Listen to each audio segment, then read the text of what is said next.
the top 5 fighters in UFC history to never win undisputed UFC gold. Starting off with Anthony Smith at number 5. I'm kidding.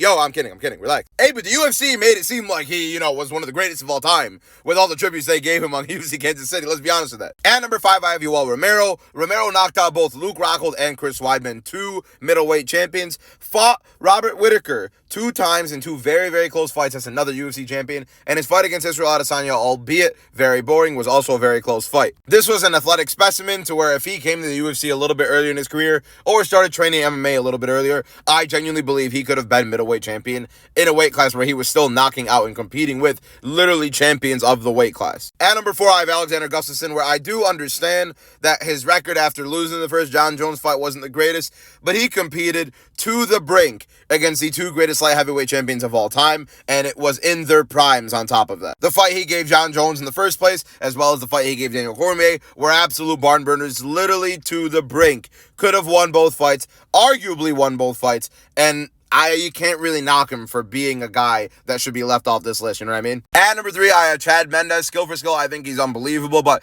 he literally fought the top of featherweight all-time list in Jose Aldo twice, Conor McGregor, Alexander Volkanovski, but against McGregor, he was winning that fight off of the couch until he got knocked out. He was beating Alexander Volkanovski until he got finished. The guy is fantastic early on. His cardio can get a little bit weary sometimes, especially when he's on short notice like he was against McGregor, of course, but the guy's a very solid overall wrestler, really good overall boxer, has the power in his hands, and I think he just fought the top of featherweights all-time list just to kind of prevent him away from being a featherweight champion. I think he's one of the best featherweights we've seen in the UFC. At number 2, I have Tony Ferguson, 12-fight win streak, not getting an undisputed title shot, although he was booked for them several times. The injuries between him and Khabib pulling out was as big of a nightmare for his career as it's ever could have been. He was booked for 2 different interim title fights, one of which he won, and the other one where he fought Justin Gaethje, knocked him down with an uppercut at the buzzer, and then he goes on to lose the rest of that fight. We know the story of that one. Maybe the most unlucky fighter in terms of the win streak he put on, the performances he put on during that win streak, and the fact that he never fought for undisputed gold